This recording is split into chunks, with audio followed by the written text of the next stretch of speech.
So I'm going to share a story that is the last story that involves my grandfather and I on the physical plane. The morning that he died, I got a call from my mom saying, last night hospice came.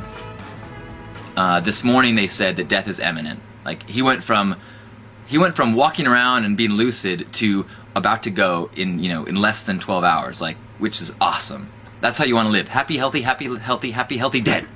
So I drove to his place, went over there, and he was at that point unconscious. He had what they call a death rattle, which is like a it's kind of part of the last phase before someone passes. And he was very close to dying. He was unconscious. And so I went in and I sat with him and said my goodbyes, uncertain how much of it he was really aware of, but just, one final chance to say goodbye. And as he was, as I was sitting there with him, I was, one, overjoyed with the fact that I had so much time to do so much with him over the last 2 years. I have almost no regrets, everything that I wanted to do with him, we were able to do. I wish I could record him telling his story so I could share with my kids. Done. So many things like that. The one thing that as I sat in bed, I was like, oh no. A year ago, he had given me a book called All Religions Are True, written by Gandhi. He got it when he was traveling in India. Never printed in the US, out of print, and it was one of my treasures, one of the only things that I wanted from him, actually. About 6 months ago, he borrowed it back from me and loaned it to someone. And so as he was sitting here on his deathbed and unconscious, I was like, oh, I wish I could ask him who he loaned that book to. And so I was lying in bed with him, holding his hand, had listened to his heavy breathing, just going, well, I'll have to make that a part of my life mission to find a copy of that book. I don't know if it's possible. I'm not sure if there's another copy out there. Maybe I'll have to go to India to get it, but I want to find a copy of that book. And so I'm lying in bed, and I explain that to my mom. And so as I'm lying with him and holding his hand, my mom starts looking around the room for it. And Grandma's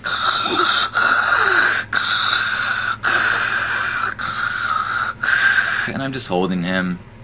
And then my mom finds an envelope, a big envelope with my name on it. And so she reaches over and she hands it and she puts it on Grandpa's chest.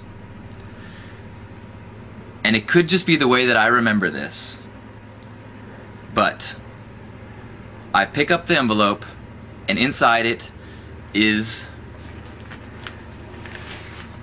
this book.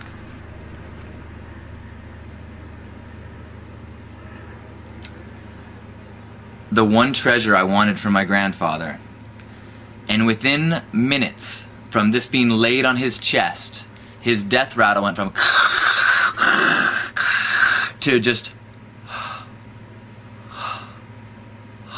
and within minutes he was gone. It was like he knew there was one last thing that he had to pass on, and then he was gone, physically, because we know that he's still here. And so I would like to read a passage from this treasure, the final treasure passed on to me physically from Grandpa Caleb. This is written by Gandhi. Alright? All Religions Are True. Published in 1962 by Pearl Publications Private Limited, 249 Dr. Dabahe Naraho Road in Bombay.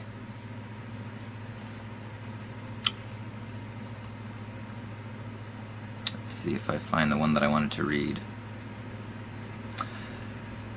I believe that all the great religions of the world are true, more or less.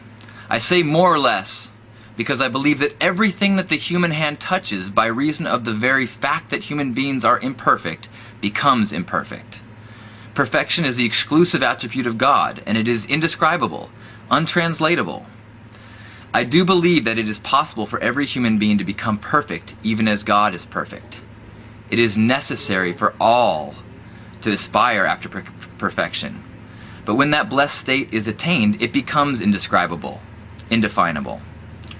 And I therefore admit in all humility that even the Vedas, the Quran, the Bible, are all the imperfect Word of God. And imperfect beings that we are, swayed to and fro by a multitude of passions, it is impossible for us even to understand this Word of God in its fullness.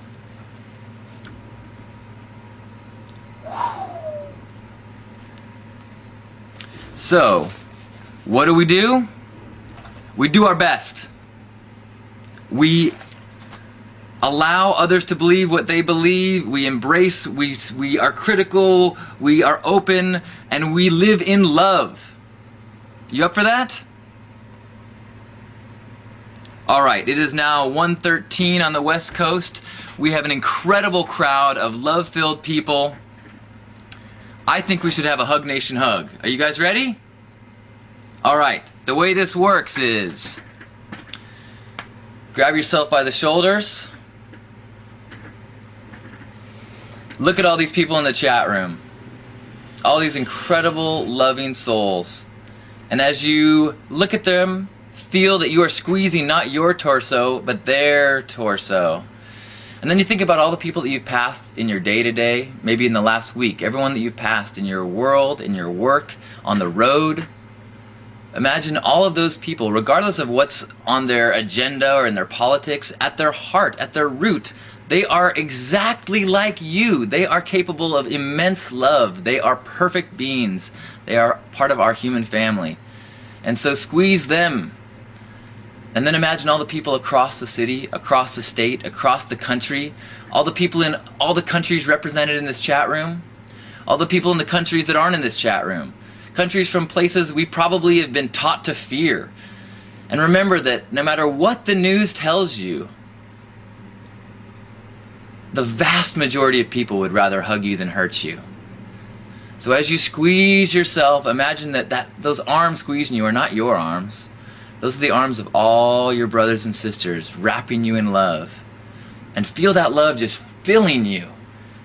And then amplify it and shoot it out and squeeze them back. And let's just sit in that huge global embrace where we are all cells in one massive organism, one loving, perfect being.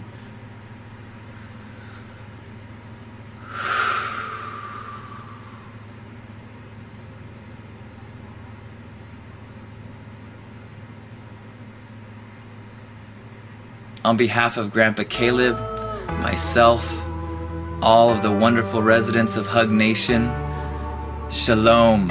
I love you, happy Hug Nation. Thank you for joining us. Thank you for feeling the love. Thank you for spreading the love. Thank you for living in love. Hopefully it will fill you in your walk and in your week. Spread it to all that you pass.